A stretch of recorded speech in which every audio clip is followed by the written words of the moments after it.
You are listening to the Toxic Mold Podcast with Steve Worsley, the toxic mold expert and your number one source for mold consulting and mitigation in the USA. Let's dive into a brand new episode. Before we get started on this episode, here's a not-so-short disclaimer. While all attempts have been made to verify the content provided in this podcast, neither the podcaster nor the producers assume any responsibility for errors, omissions, or alternative interpretations of the issues discussed here. All information stated in this podcast is the opinion of Steve Worsley. Steve Worsley is a mold specialist with over 25 years of experience in the construction and mold industry. The Toxic Mold Podcast is for information sharing purposes only. The views expressed are those of the podcaster and his alone. These views should not be taken as expert instruction or commands. While there may be references to medical conditions and symptoms, all podcast episodes are the opinion of Steve Worsley, and any medical questions or concerns shall be addressed with the appropriate licensed medical professional or professionals. As the podcaster refers to different mold types, please be aware that Steve Worsley is not a microbiologist, and questions concerning mold specifics should be answered by the appropriate professional. Steve isn't, nor does he offer any legal advice. For any legal advice, you must speak to a lawyer. The listener is 100% responsible for his or her own actions. You can check out Steve's books on Amazon. Just go to Amazon and search for author Steve Worsley. You can also take Steve's mold education courses, such as Mold 101 and the Mycotoxin Prevention Kit, by going to cnccontractorservices.com. Again, check out his mold education courses at cnccontractorservices.com. Now, let's get to the episode. Hello, you're listening to the Toxic Mold Podcast with myself, Steve Worsley, and we have my wife, Cassandra. It's, the holidays are here. Thanksgiving's behind us. And yeah, it's, time flies the older you get, doesn't it? Exactly. 2025 is, it's almost over. That's right. And it's about to be 2026. Exactly. And in a couple of weeks, we're going to talk about our 2026 goals. So, okay. For our listeners, we do that every year. But anyhow, today's subject, I just wrapped up a mold remediation project a couple weeks ago. It felt like it was never going to end. Yes, it lasted a very long time. Yeah, over a month. Yes, I think that's a record for you. It is. Yes. Exactly. I figured for our listeners, we'll talk about mold remediation. So when you think about mold remediation, what's the first thing that comes to your mind besides me being gone for a long time? It's a really important relationship to get right.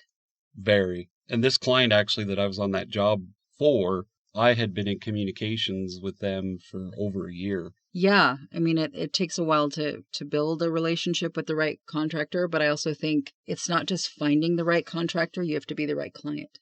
Exactly. Yeah, we've said that before. There's some clients that just aren't good for me. Well, and I think it's a little deeper than that. I think when you are somebody who has a mold issue in your home and you're choosing a contractor, the success of the job is not only based on how good the contractor is as a contractor, it's also how good you are as a client during the process. Yeah. Yeah, there's a lot of things that come with it. So it brings up the first question, like, how do you decide who you're going to hire? Carefully. Okay. What would that involve? That would really mean doing your homework, but also assessing for yourself what you're willing to do. I think that's one of the things that a lot of clients miss. They're in such a hurry to find somebody, the right somebody, to get them to come do the work as fast as they can. But I don't know that a lot of clients actually take a step back and say, am I willing to be out of my house for up to a month?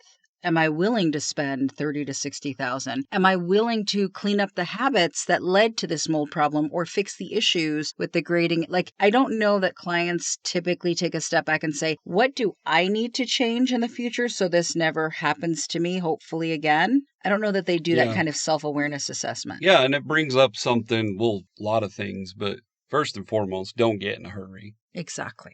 For my mold remediation projects, do you know of any of them that was an emergency? No, and you don't do, you do not, how do you put it? You don't do the 24-hour, the restoration calls thing. Yeah, no. And that's the reason why. And I guess my point is for our listeners, for the most part, your mold didn't just pop up last week. Correct. It could have. Correct. I'll give you that. But it didn't for the most part. So don't get in a huge rush to hire somebody because that's where the mistakes happen. Yes. But you brought up something else that is a very interesting subject because obviously I'm a mold guy. I'm not like a coach like you are. But for our listeners, you do have to take a step back and ask yourself, what part did I play Yes. that led to this mold? Yes. Now, I'm not saying we're blaming the listener. I'm just saying, like, was it chronic, drainage issues, or, chronically you take hot showers and you just ignored it, which I don't think taking hot showers chronically would lead to a major mold problem. It'll lead to mold. But you do have to, as a listener, you do have to ask yourself, what part did I play? Correct. And really just look at what part am I willing to play in the future to not have this happen again? Exactly. That's an equally important question. But I do think when clients come to you, the main thing on their mind is, how soon can you get here to fix my mold problem, right? Yep. Yeah, and so that kind of brings up another subject. What's the paperwork process of remediation? I'm sure our listeners don't understand that. Correct. There has to, obviously there has to be an assessment of the work that needs to be done, and your assessment has to lay out clearly in a scope of work or a statement of work. Exactly. All the things that you will be doing, and all the things does not mean all the things. All the things means what's in the statement of work. Yeah, all the things that we know about. 100%. So maybe say a little bit about that, because I do think sometimes clients believe that when they hire a mold contractor to come on site, that the mold contractor is signing up to do anything and everything they find related to mold, but that is not the purpose of a statement of work. Well, that's why the scope of work is important. Mm-hmm. That is a document between our listeners or the client and the contractor. It lays out what we're there to do. If it's beyond that, that's when we get into change orders. And just for our listeners, I have never done a mold remediation project that went exactly as planned. Correct, because there are things you can't see until you're actually removing walls and floors. You don't know the mold is there until you're actually on the job doing that. Yeah, like for instance, like this project that I was just on, we found mold in the attic, which led to removing all the insulation in the attic. Which was not in the scope of work. No, not. Yeah. And in this project, in defense of the client, we were somewhat approaching it as exploratory remediation, if that makes sense. They had hired a mold dog. Mold dog came in. It's a huge house. It hit in numerous places, but there was no visible mold. Mm-hmm. So it was exploratory. And when you're doing that, you have no idea what you're going to run into. Correct. I mean, like I said, we took insulation out of the attic, had it replaced. There was a exterior sliding door that had to be removed. I mean, it was well beyond the scope. But getting back to the scope, the reason why it's so important, when I do a bid, my bid is based off of not just how many days I'm going to be there. That's part of it. Mm-hmm. But it's what's entailed. Are we doing floor protection? Are we removing insulation in an attic? Are we removing flooring? How many containments are we going to have? How many zipper doors? Like, there's a lot to it. Well, and just because it somewhat involves exploratory mold discovery doesn't mean that the price quoted based on the scope of work is the only price being charged. If more is found that's not in the scope, that's called a change order. Exactly. And the reason why I say that is because in some of these mold groups, there are people who are complaining that they hire a mold contractor. The mold contractor quoted them one price. The mold contractor gets into the job. And then before you know it, the price is ballooned to something else. But do you want to explain from your perspective what that could look like because of change orders? Well, there's like simple things such as, let's just say we're doing flood cuts in a basement family room. Mm-hmm. We bid that with, the size of container we're going to get, what we think the dump fees are, which brings up another subject. For the most part, when I do a bid, I don't include their dump fees because I have no idea. Exactly what that's going to cost. I have no idea. But what if I take that first, so I make the flood cut and I take that first layer of sheetrock off? Well, what if there's a second layer of sheetrock? Correct.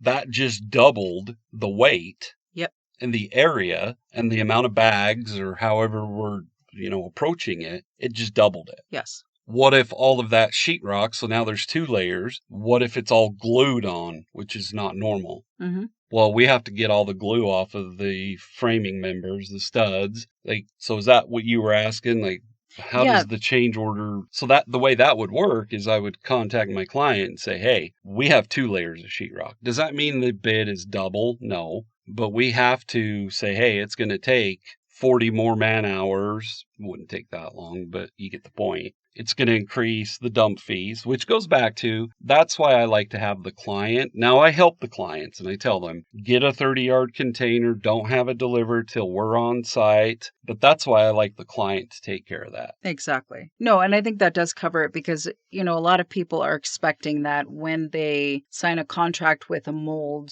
mitigation contractor, that it's like, oh, this is a one and done price and a one and done deal, and you're going to come in my house and you're going to take care of all the mold. That's not the way it works. A scope of work is for a certain number of things to be done that both the client and the contractor review, agree to, and they sign off on. Exactly. If more work has to be done because you discover it on site, then that's where you said you talk to the client, you send them a change order, they have to agree to it, verbally written, and then, yes, it costs more money because it's more work.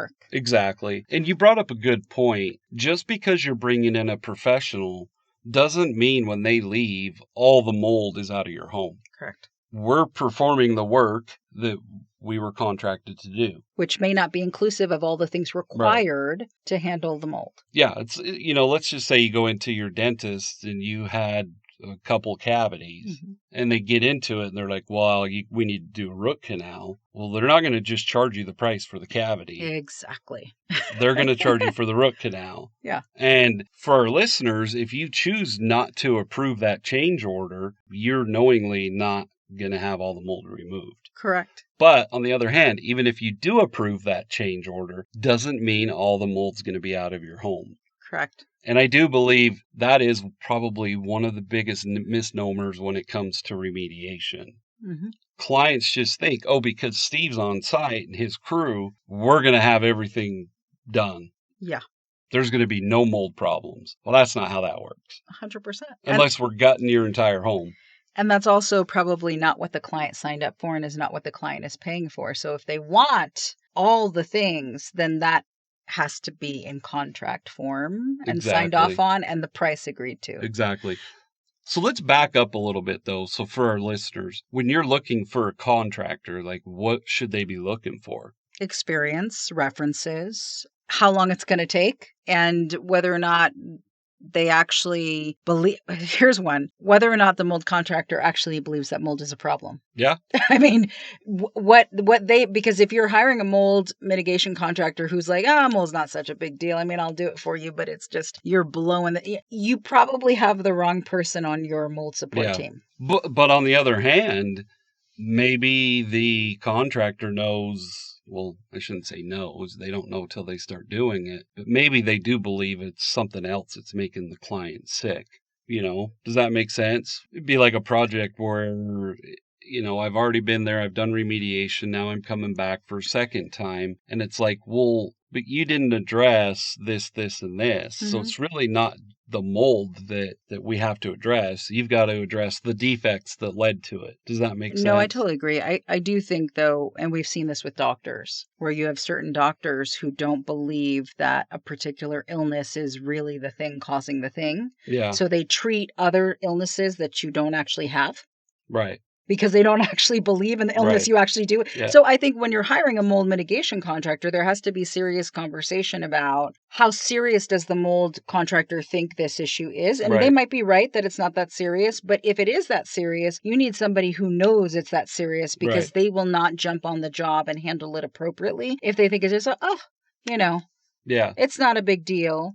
Or, mold really doesn't affect people. I mean, whether it's a project manager or a mold mitigation contractor, if they're going to help you fix this issue, they actually have to believe it's an issue. Exactly. Yep. So, like the key things for our listeners, make sure, so you mentioned experience, make sure the company you're hiring is experienced. And I get it. We all have to start somewhere. But I specialize in mold, so I understand the health side of that. I wouldn't suggest using a company that's new. If they don't have the experience, it's going to be a tough road for you. Mm-hmm. Never hire the cheapest company. That's a huge... Yeah, no. I mean, You and get I what you deal with pay it all for. the time. My clients say, well, ServPro or whoever else said they could do it for half the price. Well, then hire them. 100%. No, and there are two sides to it. There's the don't hire the cheapest person, but also don't hire the alarmist who's going to gouge you with Right. price for Yep. testing, 10,000, 5,000. Like, you also want to be aware of the alarmist contractors, Right. for whom the sky is falling and who want you to spend 5,000 on testing before they even do anything. Yeah, and I've dealt with numerous clients. I had one that spent over $15,000 in testing when there was visible mold and they knew there was a mold issue. Correct. Now, I'm not saying testing's not necessary. Of course it's necessary. But if you're doing that prior to the work or even right after, I would question that. Correct. So for our listeners, just make sure that the company has experience, make sure they're certified, make sure they're insured. Yes. So going back to the paperwork side, you should have a scope of work that you both agree upon. You need to have a contract. Yep. And in the contract or the scope of work, it should be, now once again, we don't always know exactly how long it's going to take, but there should be timelines in there. Yeah, you should know when they're going to actually start your job and when they actually plan to finish your job. Saying like, we'll get to you when we can, it's probably not the right answer. Exactly. And so for our listeners, what if our listeners sitting there wondering, can I stay in my home? You shouldn't. You shouldn't. I mean, at the end of the day, mold is so expensive that you should budget for an Airbnb or a hotel stay or being at a family. Like, that should be part of what you prepare yourself financially for, not just the cost of the mitigation, but the cost to be out of the home. Yeah. So for our listeners, we do projects where the clients are staying there. It's probably not fun for them because our air scrubbers run 24/7. So you're going to hear that loud machine the entire time we're on site. Yes. So for our listeners, just do what you have to do to not be in the home. Correct. It just makes the whole process go that much smoother and faster. Exactly. So back to kind of what they should expect. If our listeners listening and they're like, well, I'm a little bit alarmed because this company wants me to put 50% down. Is that alarming? No. Not at all. Because if you were going to build a house, a general contractor would ask you for a good percentage down. Exactly. And so for our listeners, understand this. It's not just labor that's involved with remediation. Most of my projects we're traveling for. So I have fuel, I have an Airbnb, lodging, I have a bunch of materials and supplies I have to purchase. Correct. So for our listeners, don't be alarmed if the contractor, which I require 50% down. It's also because you are giving up time from another job and setting it aside for this job. It does require a down payment because of the time you're giving up and marking for that. Yeah. And, most of our projects are always over $10,000. Well, what if we have a client that, wasn't happy with us and thinks they're not going to pay? It'd be difficult to be out the entire amount. Correct. So yeah, I mean, I think that's expecting that there's going to be a deposit. What about change orders? For our listeners, there are going to be change orders. Yep. Just expect it. How much, how long it will extend the project, that I have no idea. I could have probably stayed on this project for another week. Yeah. If we wanted to just keep exploring. Yeah.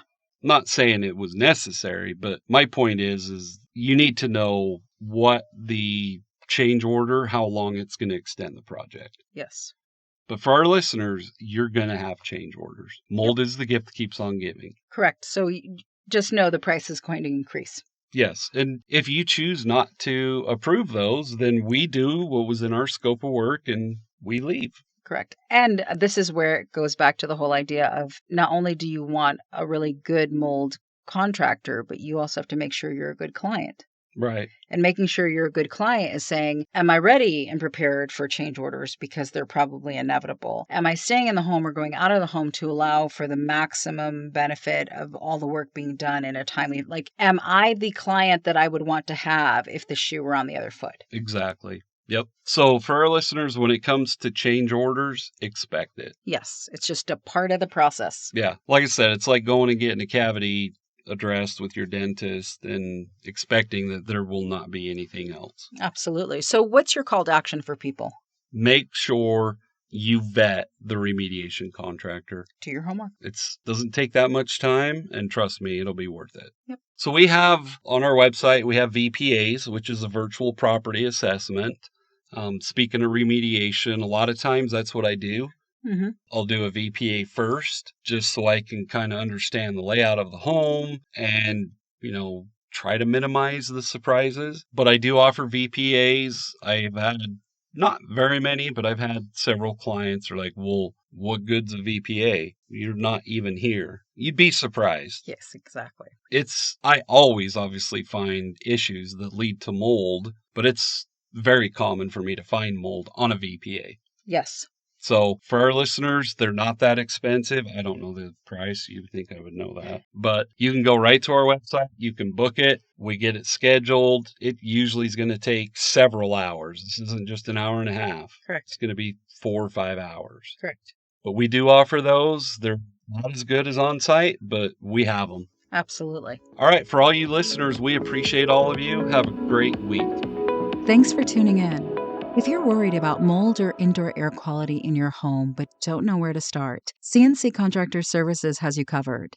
A virtual property assessment gives you real-time expert guidance on what's going on in your living environment, all from the comfort of your home. Whether you're buying, building, or just want peace of mind, visit cnccontractorservices.com to learn more about scheduling your VPA with Steve today.